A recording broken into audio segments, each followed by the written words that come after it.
Di pasar Indonesia ataupun pasar global, sebenarnya gaung mobil listrik murni Toyota itu belum terlalu terasa.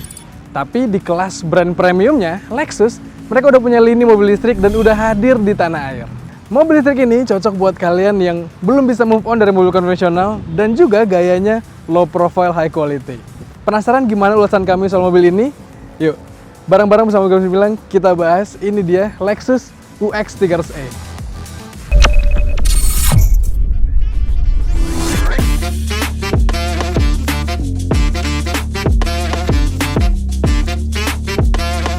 UX 300e ini memang bukan barang baru di Indonesia. Pasalnya mobil ini sudah diluncurkan dari November 2020 silam, teman-teman. Tapi mobil ini di pasaran bersaing langsung sama mobil listrik asal brand premium Jerman, yaitu BMW i3S. Secara harga dan secara spek, mobil ini rasanya comparable dengan BMW i3S. Tadi di awal gue sebutkan kalau mobil ini tuh cocok buat kalian-kalian yang nggak bisa move on dari mobil konvensional. Dan mobil ini tuh gayanya low profile high quality. Kenapa? Karena yang pertama dari desainnya, teman-teman. Mobil ini UX 300e ini rasanya sama persis dengan UX lainnya. Sama persis dengan mobil UX yang bahan bakar biasa ataupun yang hybrid UX 200 ataupun UX 250h.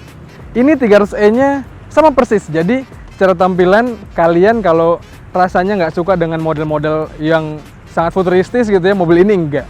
Dari depan, nih grillnya kekinian, teman-teman. Bahasa desainnya itu mewah, tapi ada kesan sangarnya juga.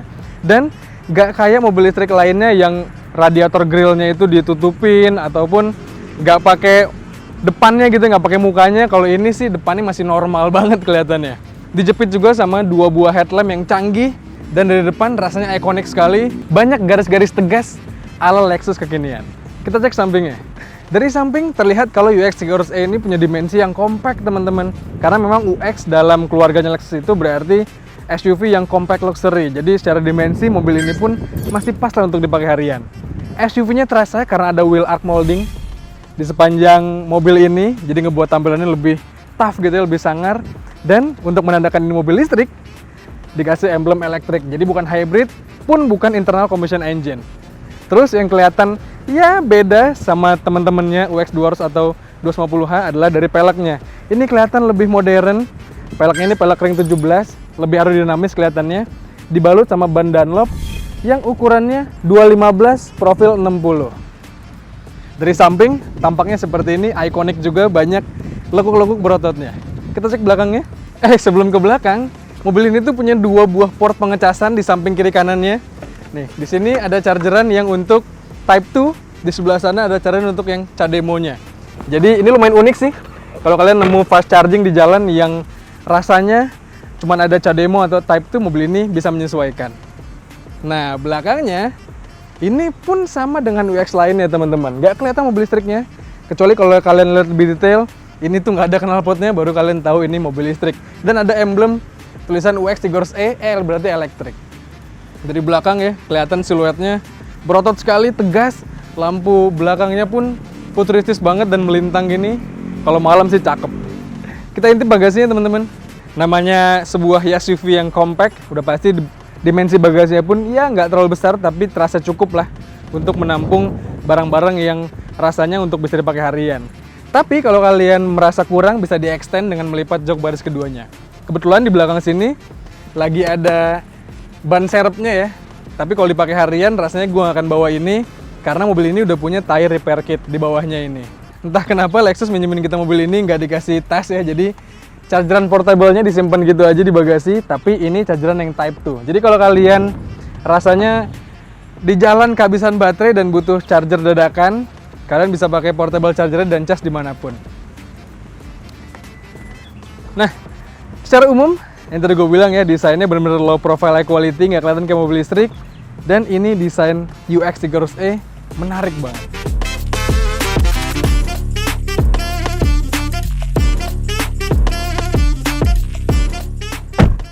Masuk ke kabin belakangnya, teman-teman. Memang ini adalah bukan bagian favorit gue. Karena, kayak bisa kalian lihat ya, lumayan sempit. Tinggi gue 175 cm, di depan adalah posisi mengemudi gue. Dan hanya tersisa ruang kaki yang sangat-sangat sempit, 4 jari aja. Ruang kepala pun ya tersisa 5 jari lah. Jadi di belakang memang bukan posisi favorit gue. Tapi untuk kenyamanan di belakang sini ada armrest, ada cup holder juga, ada headrest, ada seat belt pastinya 3 titik, ada AC, dan juga ada soket untuk pengecasan. Sisanya di belakang sini rasanya jadi kurang mewah karena sunroofnya hanya tersedia di bagian depan. Coba kalau dibuat lebih panjang ke belakang ya, mungkin di belakang terasa lebih homey, lebih nyaman. Masuk ke depan, ini baru favorit gua nih tempatnya. Langsung disambut sama kokpit yang mewah sekali, kita nyalain dulu kali ya.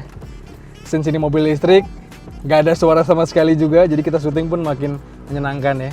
Langsung nyalain itu teman-teman. Sebelumnya kita ngomongin dulu posisi duduk gue, ini ergonomis banget, bisa diatur dengan mudah lewat elektrik pengaturannya. Jadi menyenangkan ya.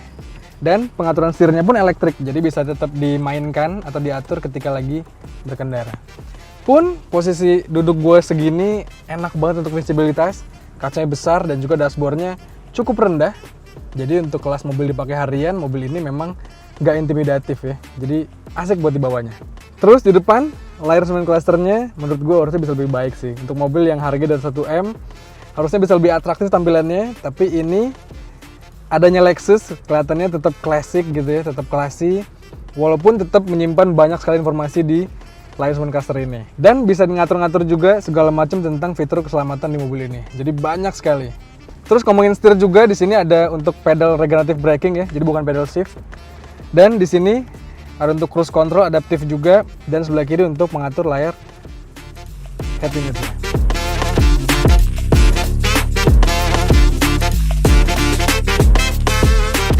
Geser ke tengah, ini juga nggak kalah menarik teman-teman.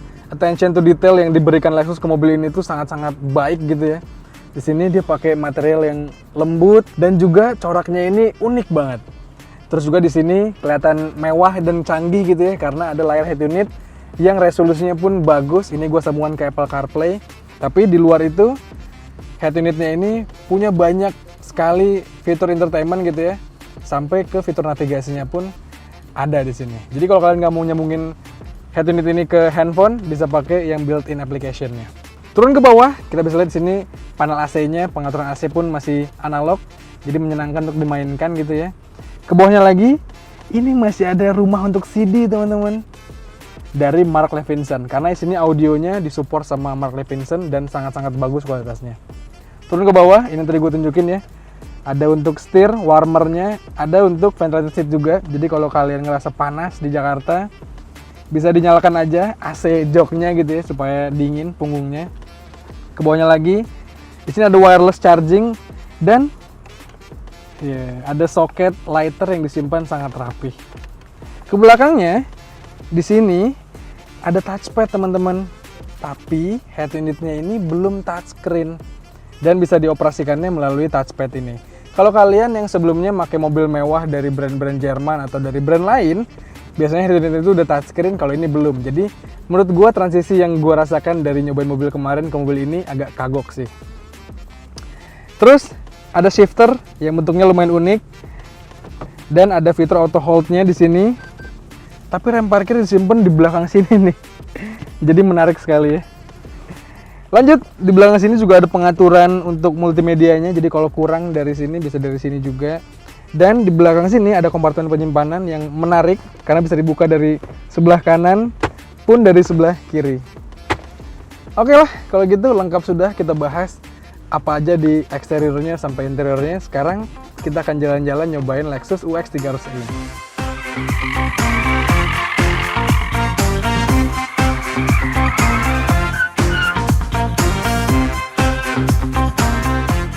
Pertama kali kita nyobain Lexus UX 300e ini, sebenarnya mobil listrik itu punya karakter penyaluran tenaga yang hampir mirip-mirip teman-teman. Jadi baik dari pabrikan Jepang, Korea, ataupun Jerman sekalipun, rasa berkendaranya itu kurang lebih sama. Makanya yang membedakan adalah hanya dari fitur ataupun mode berkendara. Nah, untuk UX 300e ini teman-teman, motor listriknya diklaim bisa mengeluarkan tenaga sebesar 201 HP dan juga torsi 300 Nm. Dan namanya mobil listrik ya, pastinya tenaga dan torsi yang buas itu keluar dari tarikan pertama atau dari sejak kita nginjek pedal gas atau pedal akselerator pertama kali. Makanya kalau kita pakai mode sport, BTW ini ngerubah modenya di sini ya. Jadi khas Lexus kekinian. Kalau kita pakai mode sport dan kita matiin traction control, ketika kita kick down, wow, tenaganya langsung keluar spontan. Dan juga kalau kita lagi dalam kondisi diam nih teman-teman, kadang-kadang bannya berputar terlalu cepat sampai-sampai nggak ngegrip ke aspal, makanya kadang-kadang bisa wheel spin kayak barusan tuh. Nah, mobil ini dari pengetahuan kami, kecepatan maksimalnya di limit sampai dengan 173 km per jam. Jadinya menurut kami, kalau untuk ngejar mobil listrik, jangan harap bisa menang di putaran rendah kalau kalian pakai mobil biasa ya. Tapi kalian bisa menang di putaran atas karena di limit nih untuk kesehatan baterainya.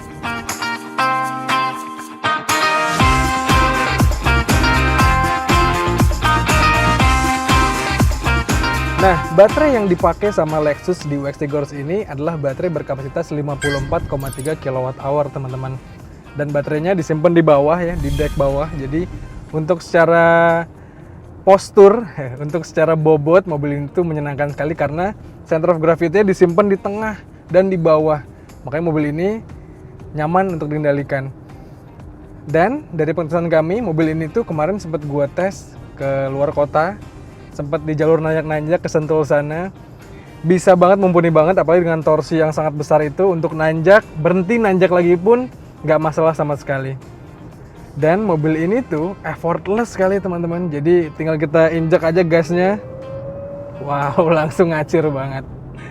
Tapi kalau kita pakai di jalan tol, di rute yang tanpa hambatan gitu ya, ataupun nanjak sekalipun, pastinya mobil ini akan lebih boros konsumsi listriknya. Dari pengetahuan kami, untuk rute dalam kota yang banyak kemacetan, yang banyak berhenti, sehingga regenerative braking di mobil ini jadi bekerja. Untuk rute dalam kota, mobil ini bisa mencatatkan angka di 7,8 km per kWh. Sedangkan untuk rute tol, untuk rute luar kota yang lebih konstan jalannya, yang jarang pakai regenerative braking, mobil ini dapat di angka 6,5 km per kWh. Irit apa enggak? Kalian hitung aja. 1 kWh itu sekarang sekitar 1.700 atau nggak nyampe 2.000 perak lah. Jadi ya kurang lebih dengan budget segitu, kalian bisa melaju sejauh itu. Itu pun dengan baterai full, dari pengetahuan kami, mobil ini bisa melaju sampai dengan 270 km jauhnya. Kalau AC nyala. Kalau AC dimatiin bisa sampai 300 km jauhnya. Jadi memang benar-benar irit sekali mobil listrik ini.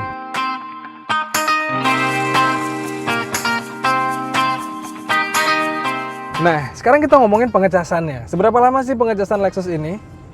Sebenarnya mirip-mirip dengan mobil listrik lainnya ya. Kalian mungkin udah tahu, udah baca banyak data juga. Kalau UX Tigors ini dari pengetahuan kami, kalau ngecas di charging station yang fast charging gitu ya, yang punya daya 50.000 watt, mobil ini sih kalau dari 0 bisa tuntas dalam waktu 1,5 jam sampai dengan 2 jam. Tapi kami nggak pernah pakai sampai 0 banget. Biasanya tersisa 1 bar lagi udah kami isi. Dan untuk mengisi dari mungkin kurang lebih sekitar 20% itu butuh waktu 1 jam aja udah penuh lagi. Dan kalau kalian beli Lexus ini udah pasti dikasih sama Lexusnya charging station buat di rumah dengan daya kurang lebih 7.000 watt. Dan pengecasan di charging stationnya Lexus itu yang dipasang di rumah kalian ataupun di kantor atau dimanapun yang kalian mau, itu memakan waktu kurang lebih dari 0% itu 6-8 jam. Sedangkan kalau kalian tadi pakai portable charger yang ada di bagasi yang tadi gue tunjukin, itu sih kalian butuh waktu sekitar 24 jam kalau dari 0%. Tapi ya kalau lagi jalan-jalan keluar kota, mungkin iseng-iseng lagi berhenti agak lama, lagi makan siang, atau lagi istirahat, mungkin bisa izin ke hotelnya atau izin ke tempat berhentinya untuk kita ngecas sebentar, sehingga pada saat berhenti pun mobil bisa charging. Jadi memang saat ini bukan saat yang tepat untuk pakai mobil listrik jalan jauh-jauh keluar kota. Tapi menurut gue kalau di rute-rute yang udah diperhitungkan, udah tahu di mana berhentinya, di mana ngisinya, rasanya mobil listrik ini pelan-pelan lah bisa dipakai road trip yang singkat-singkat.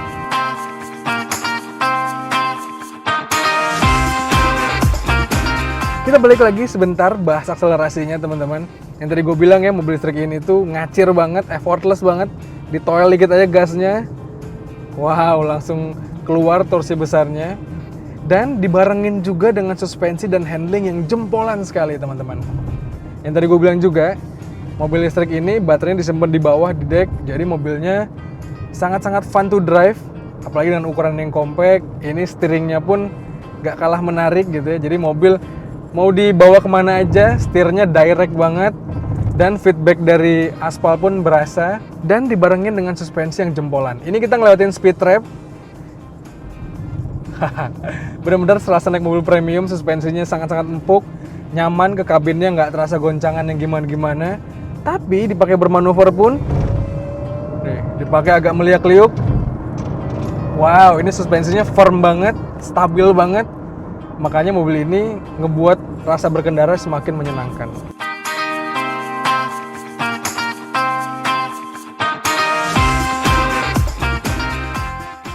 Nah, dari semua kelebihan tadi dan segala fitur yang canggih yang udah gue sebutkan, ada beberapa yang mengganjal atau sedikit keluhan ataupun kritik dari kami terhadap mobil ini, teman-teman.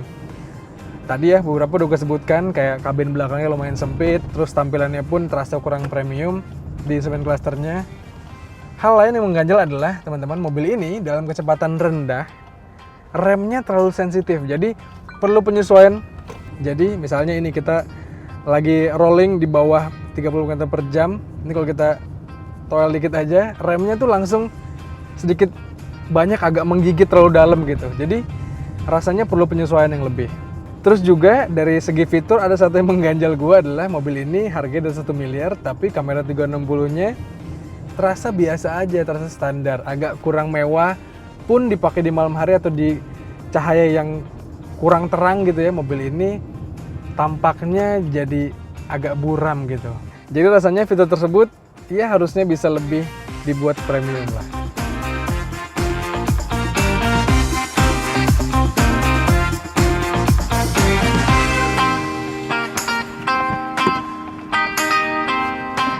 Lantas teman-teman, dari semua kelebihan dan kekurangan yang udah tadi kami sebutkan di ulasan kami kali ini, menurut kami Lexus UX 300e ini sangat-sangat menarik. Kecanggihan dan teknologi dari masa depan, tapi dengan tetap gaya dan juga klasik ala Lexus zaman sekarang. Menurut kalian gimana kira-kira? Apa menurut kalian soal mobil ini? Coba kalian sampaikan di kolom komentar di video kali ini. Dan seperti biasa, jangan lupa untuk main ke kanal kami di Detik Auto dan tonton video lain dari kami di kanal 20 Detik. Sekian aja teman-teman, kalau gitu gue pamit, stay safe dan bye-bye.